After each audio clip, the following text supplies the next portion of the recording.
Welcome to Author Intelligence, where writing meets innovation. Hosted by authors Elizabeth Ann West and Stacy Anderson of the Future Fiction Academy, we explore writing and publishing with AI assistance. Okay. I'm Elizabeth Ann West. I am CEO of Future Fiction Academy and head AI extraordinaire. I don't know. I always experiment with it. I'm always playing with it. I'm Stacy Anderson. I'm one of the instructors at Future Fiction Academy. I love playing with AI. You can find me at the AI Positive Author across social media of all my handles. Very cool. And we're both published authors, so that's the big difference for this podcast. We are AI enthusiasts, but we really focus on how do you use these tools for the end user use case. Yeah, using them with a purpose. Yeah. Today we're going to punch holes through all the hype. So what are some crazy things that you've heard people say about AI and what it can do? Like the overhyped stuff, both good and bad. One of the overhyped stuff is just get this book of prompts and run through them 1, 2, 3, and you have a finished book. Yeah.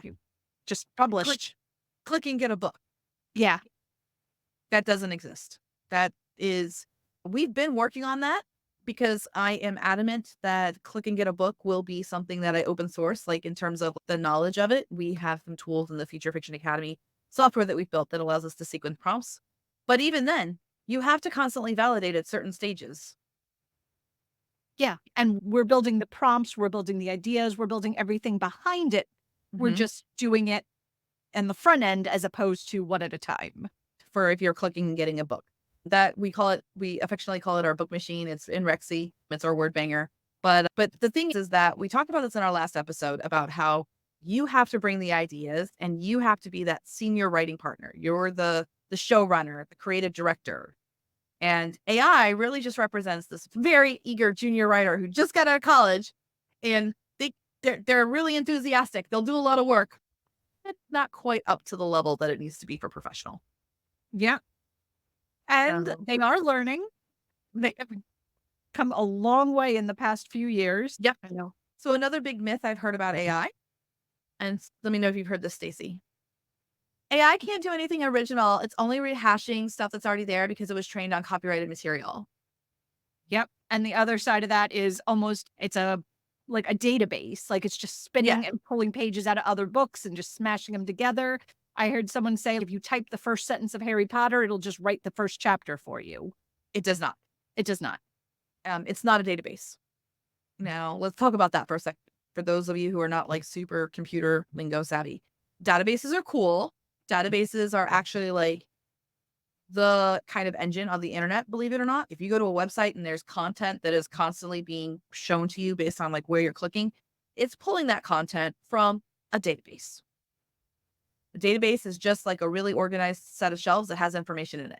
And then it's like a magical set of shelves because a real database, you can like the filter of the shelf, you can rearrange the shelf however you need to. Yep, exactly. So imagine a closet, you can just click a button and be like, I want pants first.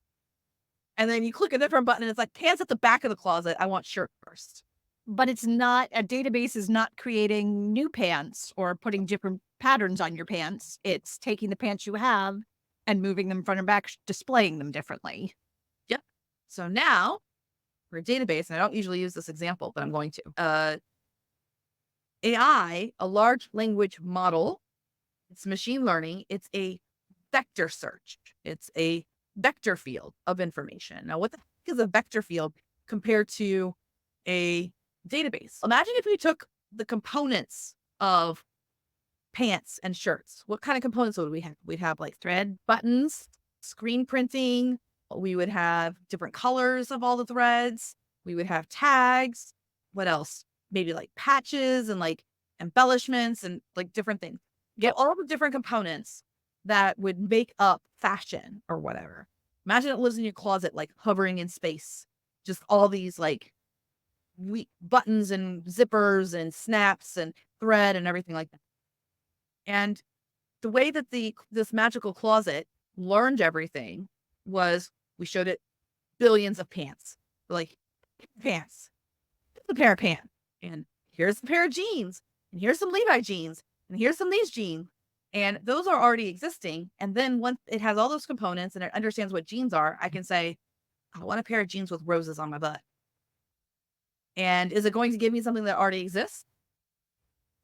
No, it's gonna follow the pattern. It'll give you 2 legs. It'll Hmm. give you some way to expand over your hips and cinch back over your waist for Superior. the Yeah. if it knows what roses are, it can put roses, it knows where your butt is. It Yep. won't copy it, it'll just put the different elements together using the framework it already understands. And the newer models, the newer large language models that are out there, the Chat GPT 4.0, Claude 3, some of the other ones out there, Google now has a new one that's just out. What is it called? Gemini. Google Gemini. He was late to the party, so I always forget him. But at any rate, these newer models, so the early models, if you had said, I want a pair of pants with roses on the butt, you might get a pair of pants with 3 legs. You might get a pair of pants with, I don't know, pansies on the back because they were like, flowers, that's good enough. We know roses are flowers. Here's a flower. But on the front. Yeah. The zipper goes up and down your ankle, not where it should be. Yeah. Although I guess it works for boot. And that's the thing. It would get confused. The earlier models would get confused because something like that, like the zipper on your ankle, there's pants out there with zippers down there. So it just knows it has to have a zipper. Based on the training data, it might have gotten confused.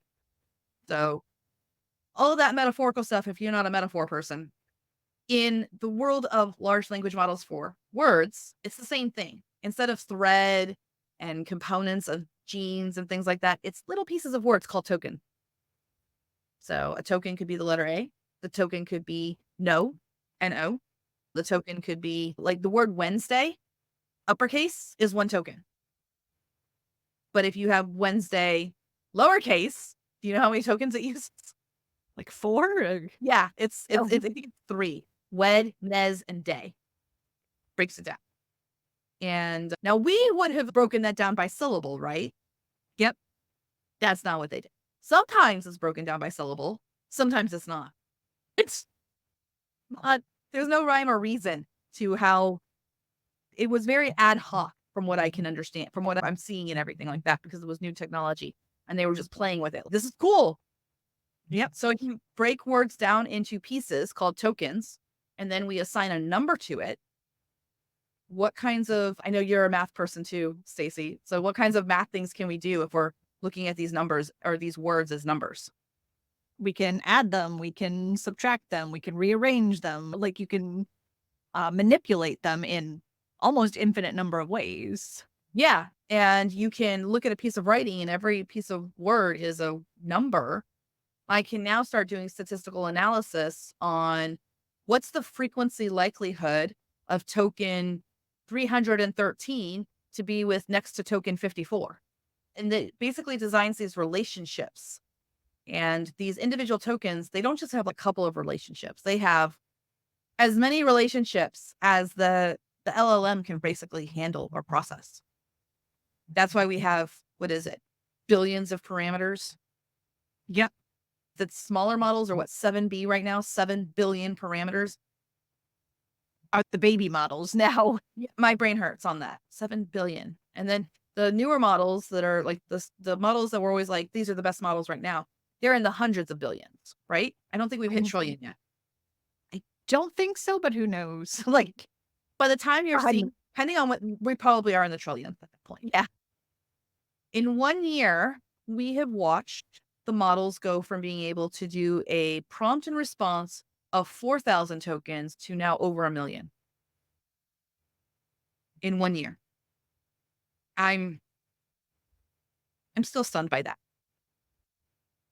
Yeah, and that just doesn't affect your one prompt. Like we Mhm. showed in the last one with the context window, you can keep working in that same thread and it understands because it is essentially sending back that whole conversation as part of the prompt.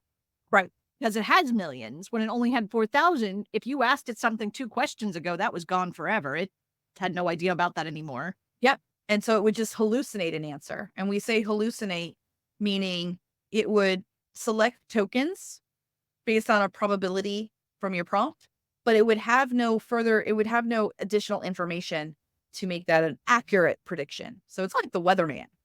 That forecast, like the forecast is really good for the 3-day forecast. That's pretty solid. But you start getting into that 7 and the 10-day forecast, it's a little wonky. Yeah. It doesn't have a good information there. The AI Mystique. So I think that people give a lot of credit to this super calculator. I hear a lot of authors that are like, it's going to write the whole Harry Potter book if you just click a button. And we're guilty of that, or at least I am. Last episode, I said Claude feels more emotive, like it does emotions better. Claude doesn't understand emotions any more than, I don't know, my phone, a rock, Yeah. pen. The words it chose.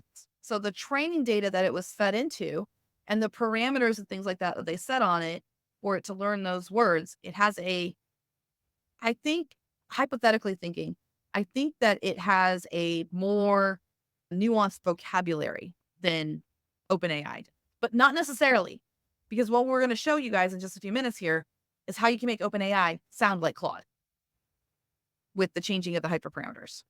I am cool. So that was the intro. And if your brain hurts, just relax. We're going to keep repeating it until you get it.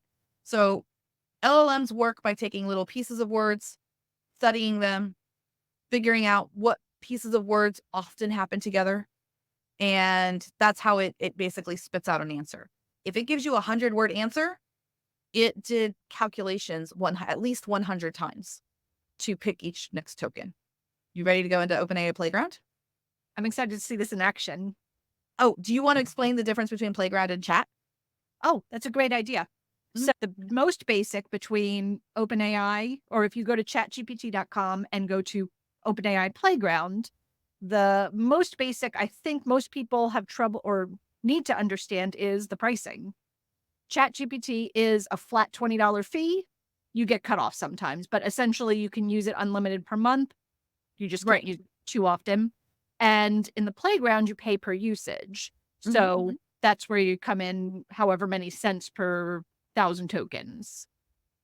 And they have different functionalities. They worked really hard to make, so the Playground was not designed for us. Playground was designed for developers, for people who code and everything like that. But we hijack it. Like, it's there. It's available for everybody. Just because it wasn't built for me doesn't mean I'm not allowed to use it. There's a lot of great documentation, and they've really tried to make sure that the functionality in Playground is more matched, I would say today, to ChatGPT. So if you're used to ChatGPT, it's not going to be hard for you to use Playground. You're just going to have more options. You're going to have a lot more control over what's happening with the LLM. And that's what I'm going to show.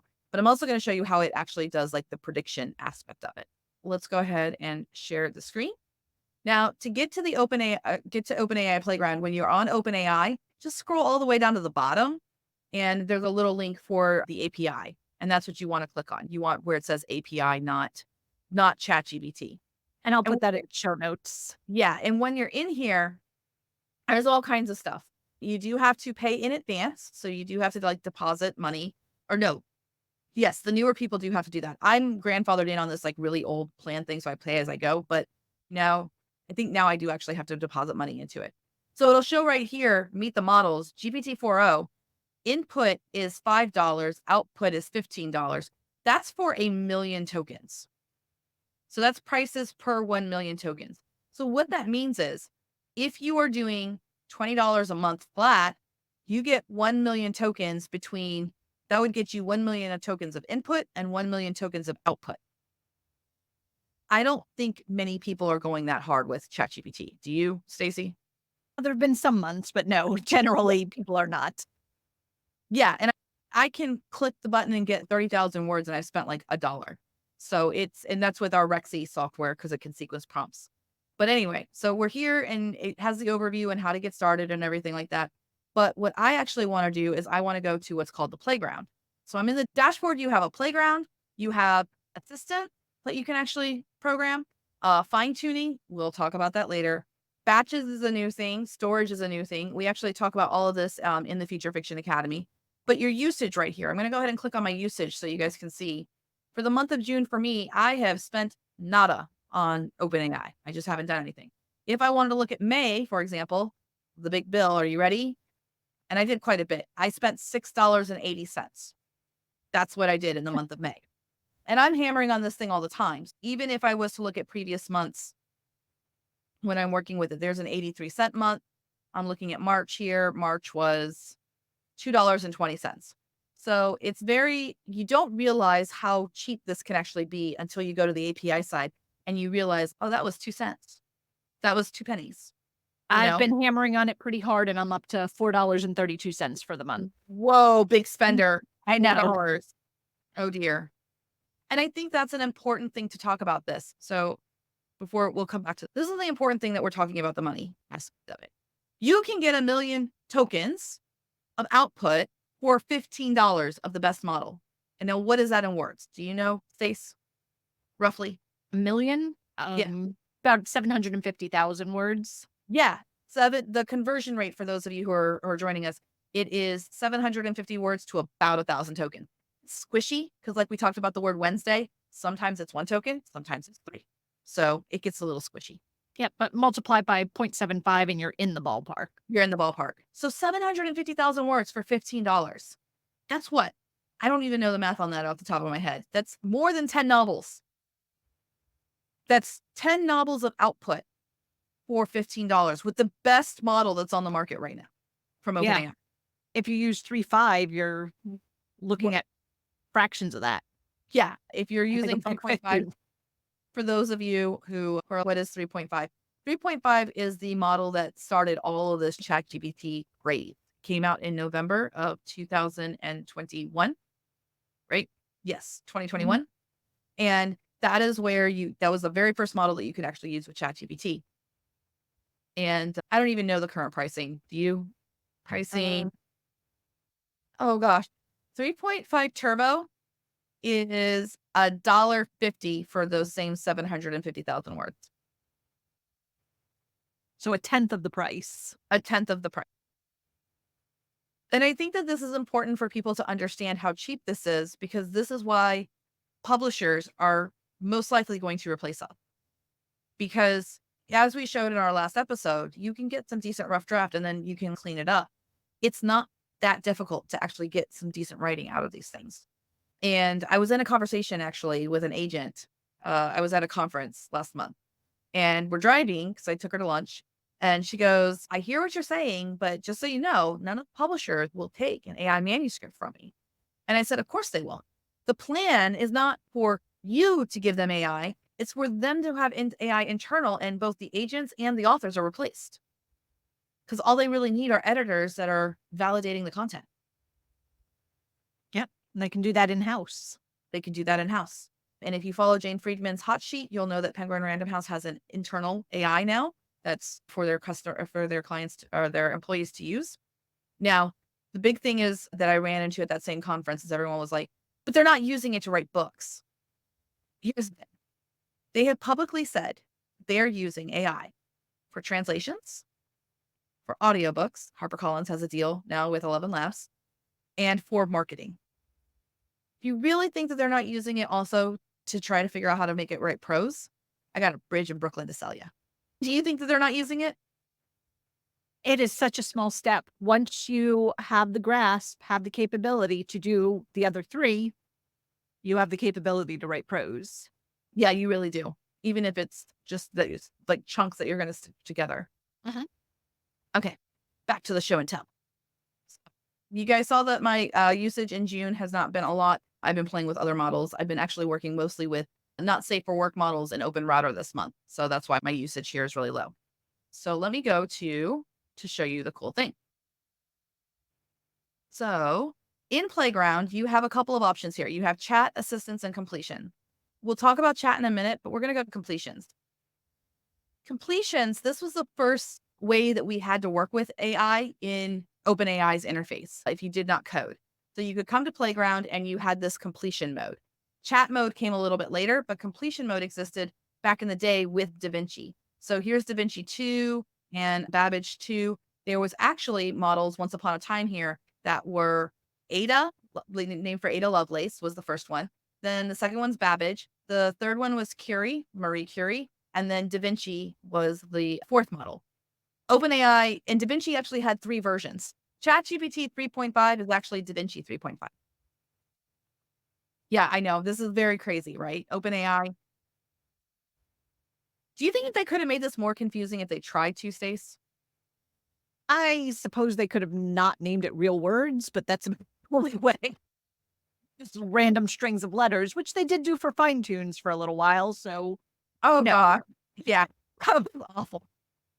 we'll get into that later. We But we laugh a lot in the Future Fiction Academy because the people who we love them, they're brilliant. We are impressed with the engineers and the people who work there and everything. But they're so smart sometimes, they just can't see the forest through the trees of like how someone's going to use it. So for the longest time, you're fine tuned. You couldn't name it something different. It would be like gobbledygook. Like I'll show you some of my fine tune.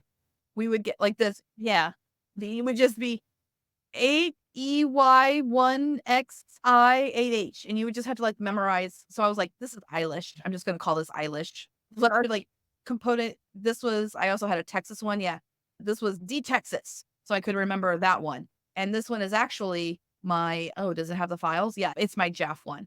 So I was teaching people how you name it is you should just name the file. Now you can actually, I don't even think that you can still name these actually, now that I think I about don't it. think you can rename the old ones, but you can do for a new one. You can do it for the new ones. Yeah. So anyway, sorry for the derail here. Welcome to our podcast. Let's go hop back into playground completions. Again, completion. This was the OG of AI usage here in OpenAI. And the reason I want to show it to you is because we're running out of time. Eventually, this is going to go away. Completion models are not considered legacy. That means that it's probably only a year or so from now that they're going to take them away completely. But I want this information to be saved. So let me show you what I mean. You come all the way down to the bottom here. This right-hand side is what controls your settings on your LLM. We call them hyperparameters. Now, at the very bottom here, there's a really cool thing that I think it matters for authors. API and playground requests will not be used to train our models. So what does that mean for ChatGPT, Stacy? For the chat interface, that probably means they are using it to train your models. Yes, if you're using the free chat, not paying $20, you are helping to train the model. If you do pay the $20, you have the option in your account to turn that off or turn that on. I think that's an important thing to consider for authors if they're using AI. I recommend using Playground because you know that the stuff that you're doing, they're not going to use it to train the model. They're not going to use it as data. Okay, so this other option here does not exist in chat. And it also doesn't exist in chat in the Playground or Chat GPT or anywhere else. We can only find this in completion. It still exists in chat. We just don't have a way to see it, okay, in a graphical interface. And what that is probabilities.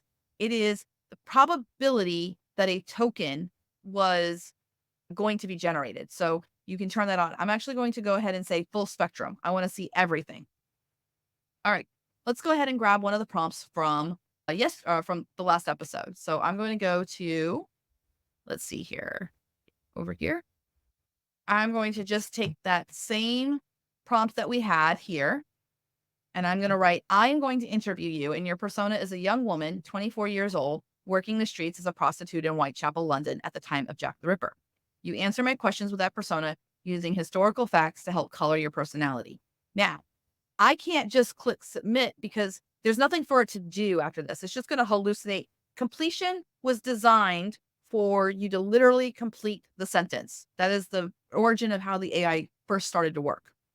We are going to go ahead and add the prompt of the second prompt for that episode, which is, I want you to speak using historical vernacular. What did you eat for supper? So see, because I'm ending on a question mark, it now can do a completion because it's going to predict what it would complete next. Do you have anything that you want to note, Stace? Nope.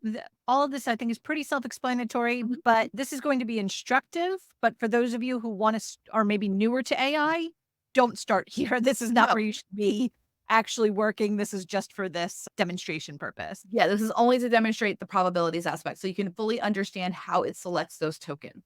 So we're using the 3.5 turbo instruct. I'm not going to change anything here. The temperature, the only thing I'm going to change is this maximum length. I'm going to bump that up to, say, 1,000. Good.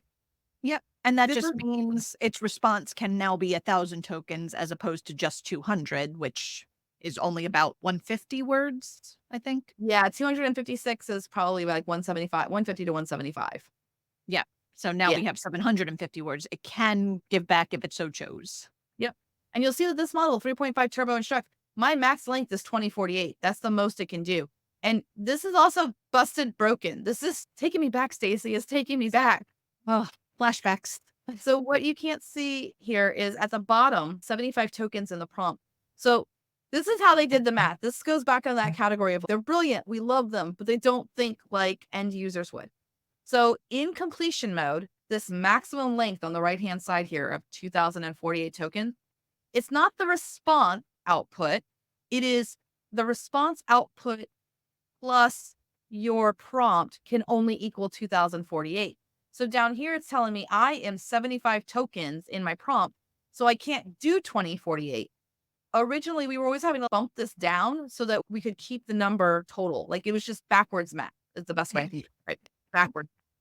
It's not how anybody would use it. So again, the prompt, I'm going to interview you and your persona is a young woman, 24 years old, working the streets as a prostitute in Whitechapel, London at the time of Jack the Ripper. You answer my questions with that persona using historical facts to help color your personality. I want you to speak using historical vernacular. What did you eat for supper? That's the question. So I'm going to go ahead and click submit. And when I do that, you'll see here that it actually, what it wrote, what it generated, it looks like sherbet to me. It always reminds me of sherbet ice cream because we have this lime green, a red, a little bit of a, I don't know, like this is lime green. Yeah. Spring green, just green, Yeah. lighter green. Oh, they're actually all highlighter colors, yellow, green. Yeah, they're and all green. highlighter colors. So we have some orange, some red, some lime green, some like basic green, and a little bit of yellowish to it. Now, what these actually represent, what it wrote, I'll read the first sentence. Darling, supper is a bit of a luxury for me as a working girl. So the individual sentence is 1, 2, 3, 4, 5, 6, 7, 8, 9, 10, 11, 12, 13, 14, 15. It's 15 token. If I click on, I'm going to click on it. It pops up this thing and it shows me all of the tokens it considered to start this sentence. It considered with a quotation mark at the beginning. O, interview, I, A-H, oi, O-I, just a quotation mark, the word A, A, and then a quotation mark and O. That's a lot of considerations. 1, 2, 3, 4, 5, 6, 7, 8, 9. It considered 10 words. And then what do you see, Stacy? And then the which one it chose was 61%. It was the most probable of all of those. Yep. So it just went with the most probable. Yep. The next token, this is interesting. So we had well, and then it did another calculation. It's what's the token that comes after well? It considered love. And love was actually 34% likely, but it didn't actually choose that one. It went with darling, which only had a 2.65% of being chosen. Or 2.65% of being after the word well for this context of this prompt. I think that this is really cool for authors to see so that they really understand the mechanics underneath the AI, because I think that helped cut the idea that it thinks. Does that make sense? Yep. It's just basically what has already been put in. What have I already said? What is the most probable, not even word, but syllable to come after that, so to speak. Mm-hmm. And so now that you understand that it's only going to predict like what happened there. Let me go ahead and copy all of this to our show notes. So we have this picture here and I'm actually going to take a screenshot. So the first one, I see like a smattering of red. Do you see like a smattering of red? Yes, Stacy? it's sprinkled in there a little bit, but a little bit of yellow, little less red, mostly green. Yep. Now, deleting the answer. So we have the exact same prompts that we had before. Over here on the right-hand side, your first control that you want to play with is the temperature, which controls the randomness. A high temperature means that thing's got like a fever, okay? It's just going to spit out gibberish. A low temperature means it is very robotic. It is the exact expected answer. As you lower the temperature, if you have your probabilities turned on inside of completion, you'll see more green responses and higher percentage tokens that are chosen. If you increase the temperature, so it's running a fever, it starts picking some really low numbers. Does that make sense? Anything else to add to that, Stace? Yeah, so with a lower temperature, that usually helps it follow instructions better, Mhm. but it also makes it more expected. It sounds almost more business clinical like, where you get a little more robustness from the higher temperature, but sometimes it does go off into left field. Yeah, so let's bring this temperature down. I'm going to bring it all the way down to 0.14. And this is a And feature that you can use outside of completions in the playground as well. yes, temperature is a hyperparameter. If you are using the API call on chat, you can change the temperature there. You can't see the probabilities, but you can change the temperature. So it's important to understand what these things do. And whenever you're in like other software, sometimes they'll have creativity controls or something like that. They're really just changing the temperature. That's what that slider is. All right, so let's do a temperature of 0.14. Let's see what we get. I don't have any red. There's not a single bit of red that's showing up. Now, what's really interesting on this is the completion mode decided it was just going to continue the interview without me. So now it did love. Remember, love was that higher percentage. And when I click on here, it's still 34.73%. And that first well is still like 61%. Yep. And you could see Darling is still there, but it ignored it this time because it was only a 2%. Yeah, it was like, no, we're not doing darling. So the answer that it came up with the first sentence again now is, well, love, supper for me usually consists of whatever scraps I can scrounge up from the streets. That's the sentence it came up with, where the temperature is really low. Now, the temperature being low, I think, is what influenced it to where it started to interview itself. Continue the interview. The next question it asked itself was, what was it like working the streets as a prostitute during the time of Jack the Ripper? And then it asks the question later on, did you ever encounter Jack the Ripper or have any close calls with him? And the AI is basically asking these questions and answering itself because this is completion mode. It's not chat mode. So it's trying to complete the document in what it thinks is the most statistical likely completion of the document from what you start with the prompt. And once it gave an answer, the most likely thing to happen next is another question, another answer. Yep. Another question, another answer. And now we will go ahead and jack that temperature up. I love it jacking the temperature up. That's one of my favorite things to do. So let's go the other direction. You want to do 1.62? Yeah, I think that works. Yeah, I think if you go too high on temperature, even this is probably going to give us gobbledygook at the end. If you go too high in temperature, basically because it's always trying to pick like the less likely token, it gets to the point where the tokens it selects just puts it off on a tangent to where it's just gibberish. So I'm going to click submit. And yeah, we're already in gibberish. Yeah. Yeah. Okay. We're just going to stop it. Yeah. It's really gone off the rails here. Oh, it's got Um, German in there. we got some German, some uh, $ Latin equality dot step. Really?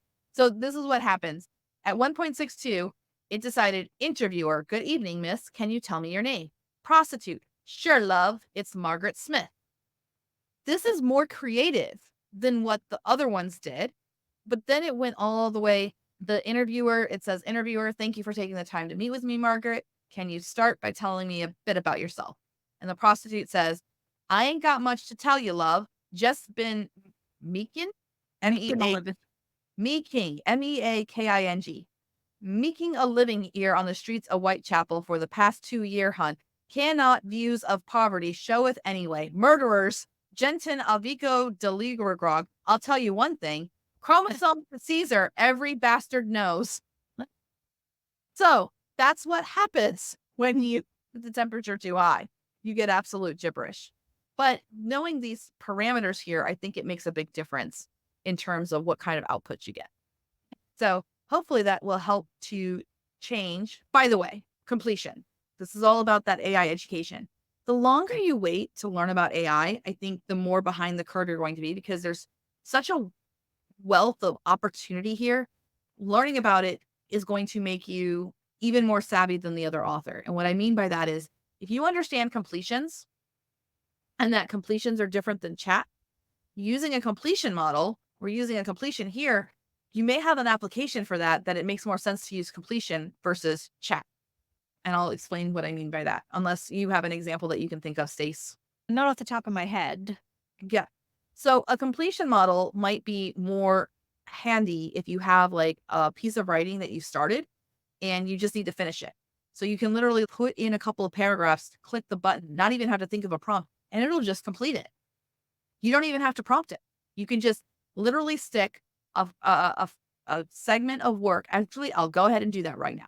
I'm going to grab a piece from from episode 1, and I'm going to just grab this one paragraph here that we really like. I was about to say that'd be really nice between if you're not in love with writing transitions between scenes. Yes. Throw one in there and it would automatically write the next transition. Yep. So it weren't my first choice, that's for certain. I came to London looking for work. Thought I'd find something decent, but jobs are scarce, especially for a girl like me with no family and no references. Tried my hand at a few things, factory work, domestic service, but the wages were pitiful and the hours long. When you're hungry and cold, there's no one to turn to. You do what you must to survive. The streets of Whitechapel offered a way to earn a bit of coin, enough to keep a roof over my head and some food in my belly. Ain't a life for anyone would choose, but sometimes choice ain't part of the bargain. Now I'm actually going to lead it a little bit. I pressed enter and I'm going to put a quotation mark here. Quotation mark is a token. I'm signaling to it that it needs to write dialogue next. I'm going to keep the maximum length short on this one. We're just going to do 800. We'll keep the temperature at 1, not making any changes to that. I'm just going to click submit and see if it picks up. And look at that. It immediately started to write fiction. And I'll read it out loud in just a second here. It's still writing.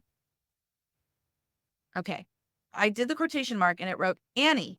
The voice booms out the name, each syllable hitting like a whip against my skin. I glance up, my eyes searching for the source of the call. It's him.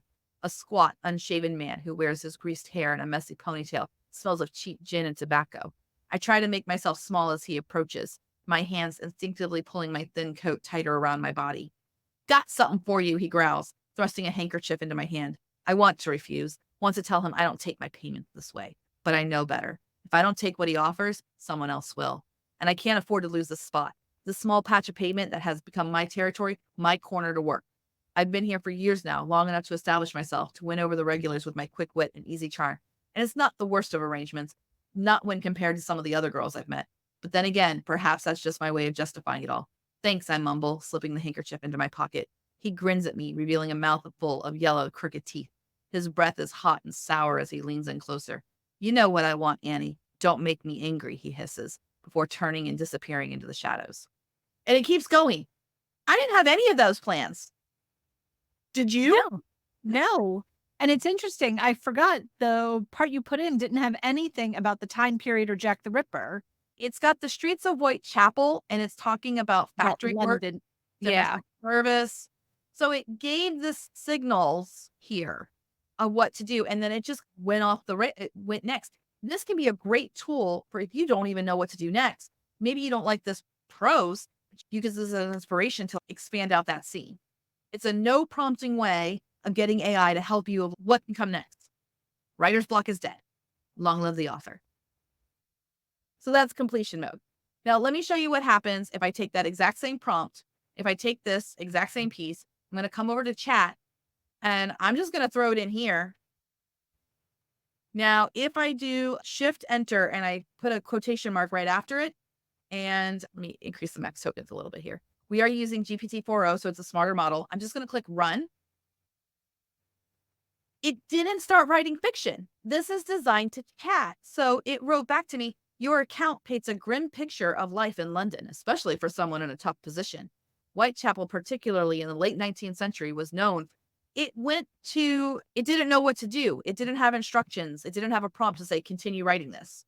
So it went to analysis mode as opposed to finishing mode, completion mode. Exactly.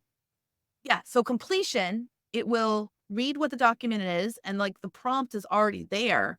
It's just to make the document finish. Now it's a legacy, so it's probably going to go away eventually. I love it though. Completion mode I like that. Now, can you make chat do that? Yes.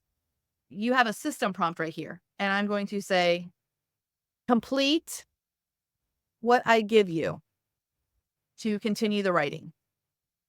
So that's the instruction I'm saying. Complete what I give you to continue the writing. Oh dear, what system? So system is almost like a pre-prompt. So it takes it into account what it should be doing with the instructions that come after it.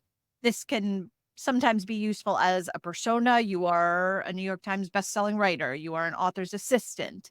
It gives the context for the prompt itself. And in this time, you're telling it what to do, complete the writing I give you, and then the prompt is the writing. Yes. And system also, we use system early on. System, you only have access to system in the API, in the playground. Chat introduced a few months ago the ability to give custom instructions and memory, and those are functioning as a system prompt, but not exactly. They're a little bit different. So here, system prompt, you have basically carte blanche. You can be like, remember these facts and give it a character list, and it will introduce those characters that are in the system prompt. The system prompt is just the instructions. It's like it's the hierarchy instructions for the task that you're doing. So I'm going to try that with the system prompt. Let's see if it does analysis. And it did not do analysis this time, but it ignored my quotation marks. Oh, there we go. It's still writing. It's still going. Pauses every few seconds and goes. So I made it short. It ignored the quotation mark I had, and it started with, the nights are the worst. Cold seeps through every layer, no matter how many rags I wrap myself in. The fog rolls in thick, making everything damp and eerie. You hear whispers in the dark and see shadows moving out of the corner of your eye. But worst of all are the men. Some are kind enough, just looking for a bit of comfort, maybe a stolen moment of companionship in their own lonely lives. Others are cruel, treating you as less than dirt beneath their boots. I've seen too many girls crushed upon the weight of this life, their eyes losing that spark of hope bit by bit until there's nothing left but resignation. So it moved on, and it does get to dialogue eventually. It comes over here and it says, that night started like any other, me standing at my usual corner, trying to catch the eye of a passerby who might spare a coin or two. I spotted him, a tall man in a dark coat, his eyes hidden under the brim of his hat. There was something different about him, something that made me shiver as he approached, yet I was too desperate to turn away. As he drew closer, I forced a smile and asked if he was looking for company. He nodded, and we made our way to a quieter alley. The few gas lamps flickered weakly, struggling to pierce through the fog that seemed almost alive, wrapping around everything in its path. Name? He asked, his voice smooth yet oddly detached. Lizzie, I replied, trying to sound more confident than I felt. Elizabeth, if you fancy being proper. He chuckled at that, but it was a cold, humorless sound. So immediately, I think this is supposed to be like Jack the Ripper. Yeah, it probably picked up Yeah. the Whitehall reference and time period. Yep. And down here, that's when everything changed. His grip tightened around my wrist, painfully, and before I knew it, he had me pressed against the wall. He leaned in close. His breath was hot against my ear. There are no choices here, Lizzie, he whispered, only consequences. Woo! Okay. First, got a little dark, ChatGPT. Yeah. But this shows how you can make it do the completion mode, but you're going to have to prompt it. You're going to have to say, complete what I give you as writing. This is actually better than completion if you think about it, because you have more options in the chat interface. I think chat is an upgrade to completions, but if you don't know what to prompt or anything like that, you can literally just throw writing in completion and say go, and it'll finish the writing for you. And big difference in price too. Coming back to the show and tell, because we've just done that little bit. Remember, I was at 0 for the month, so it's really perfect. If I go to usage, it's going to show my usage for the month. I have spent a penny. And you were at 0 when we started, so all of this has been a penny so far. Yeah, less than a penny. Less than a penny. We'll go to activity. It shows my 3.5 turbo instruct. It also shows that I used 4.0 and I did 2 requests on the days, and it shows 1,000 tokens there of context tokens, which would be input, and generator tokens is 691. So yeah, the cost less than a penny. And we had some good stuff in there. Yeah. So hopefully, as far as the AI Mystique, I'm hoping that we showed it doesn't actually think. It's just predicting the next word. Yes. It's not thinking. It was trained on copyrighted material. It's not just pulling out paragraphs, pages, chapters wholesale. No. It is using that the same way, not the same way a human would, but the way you think of a human doing it. It ingests it, learns from it, and it's putting that back out. And if you learn, I've been lucky enough to have been using this tool when it first started going mainstream. 2021 was pretty early days for generative AI words. And then we were working with models that were not very good, which reminds me of one last little demo that I want to do. So when we say The models are not very good. Let me show you what I mean. So Babbage is one of those older models. So I'm going to come to completion and I'm going to put in that same thing that we had here. So I'm back in completion.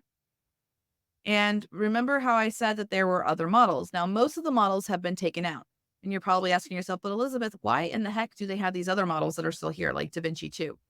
Because these models also get used for other things, RAG, embeddings, and things like that. So that's why there's still the older models. But let's go ahead and try DaVinci 2, shall we? So I'm going to use DaVinci 2. I'll increase it a little bit. And I've got to do the same thing where I put the quotation mark. Let's see what DaVinci 2 writes. And there you go. You'll see that DaVinci 2 is not great. It couldn't even match the writing style. We're still working with that same prompt. It weren't my first choice. I came to London working for work. Ain't a life anyone would choose, but sometimes choice ain't part of the bargain. The writing, the original prompt, and then it says, which will you take? Take your hands off her. Susan struggles against her bonds. Dina, pardon me, little sister. I believe the choice is clear, don't you? She nods. Be a brave girl now, and my cousin will fetch you at the Rose Lord within the hour. He leans close enough to whisper his entreaty. She's not as dumb as she wishes you to think. Ah, what a sweetheart, pulling the heartstring. It's just random sentences. Yeah, it's not gobbledygook in the same way but it's just the words all make sense, But not but together. not together, not in that order. It's the little slam poetry. So yeah, that's what happens when you use DaVinci 2. DaVinci. And now for the most hilarious ending here, I've got the quotation mark again. Let's use Babbage. Babbage is really old. So I'm going to run Babbage. And Babbage wrote, Tyler Strain ain't my first choice, especially during this season, but it was better off than most. An empty house full of enough money to keep the lights and plumbing on. I got it for 18 shillings and 4 pence, he began, and I paid in full when the work was done. Payment was to be in 20 shillings and Stuart Mills on the corner. If he didn't pay when the work was done, then his name goes on the list to be called when the job's done. I tried to keep my voice from shaking. So if he doesn't pay, your name is also down on the list. For life, every man in the building gets that same option. Best I execute my end and keep earning my keep. So if he ain't gonna pay, he bristled, and I remembered why I had been so nervous.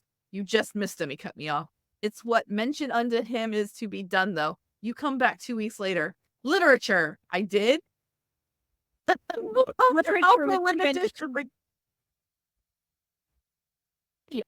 Working with AI is hilarious. And this is not post-apocalyptic. Your name's gonna be on a list if you don't hit the work. Did he hire a prostitute to build a house by the end? He hired the prostitute to build a house. A girl like her, the family over this, get to working on the lights and plumbing, Dolphin. And she just yells literature. She just yells literature. Tina Payne, your name is also Tunnel for life. Every man in the building is that same option. Building inspectors down there. So once upon a time, that was the best AI. Babbage was, Yeah. upon a time, DaVinci was it. Thank goodness now we're on Chat 4.0. Yeah. Now I could switch between 3.5, 4, 4.0, different versions of Claude, and they all have different strengths and weaknesses, but they're all still very usable. Yeah, and I think that if you're somebody who wants to like reword what the AI writes and you're just using it to get like a scaffolding, 3.5 is perfectly functional. Like 3.5 is the one that wrote that his breath was hot and sour and showing the yellow teeth. That was 3.5. So I'd say there's not big of a difference between 3.5 and 4 sometimes, depending on the application or the task that you're doing. If you already have a lot of information, you can get away with 3.5. But DaVinci 2 and Babbage, no, they can't. Most people are not using that to write fiction. They're using it for like categorizing words, wrote almost like Mechanical Turk type text. They use the AI to basically just process information. Okay, so the big myths. It doesn't think. No, Definitely doesn't have a database of books out there that it's just pulling lines from. And it's not learning. It's not learning in the sense that we are. It's just a prediction machine. Yeah, it's just a dictionary slot machine. So it can only, like everyone who has challenged me on using AI words, it's like, don't you feel bad ethically? That's copyrighted material. And I'm like, In the same way that if you copyright the dictionary, it's just word salad. Yeah. Every word has already been used somewhere, including the dictionary, and it's just rearranging those based on probability and mathematics. And sometimes it'll make a word up, like Meakins, Meakins. Literature with too many T's. Literature with too many T's. Yeah. And it wasn't that long ago that people still make up words, but we're always adding words to the dictionary all the time. Mhm. So I guess you could invent words. That's what we've got for this episode of Author Intelligence. We hope that we help punch some holes in the mystique about AI and how it's working and how it's choosing words. And thanks for joining us for all the experimentation. We like to just experiment and play. And If you don't want to try out new stuff, you probably isn't the podcast for you. if you don't like to experiment, we're not the podcast. All right. I hope you join us next time. We will be talking about. We talk about, keep spending most of your life in a commuter's paradise. Oh, okay. So yeah, join us next time because we are going to be talking about how you can use AI as a productivity tool in all these like little pieces of space in your life. Stay tuned for that. That's going to be a lot of fun.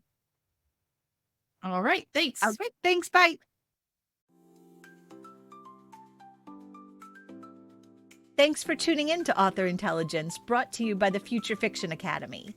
We hope you have enjoyed today's episode. Don't forget to subscribe, leave a comment, or better yet, share it with another writing friend. Stay creative and see you in the next episode.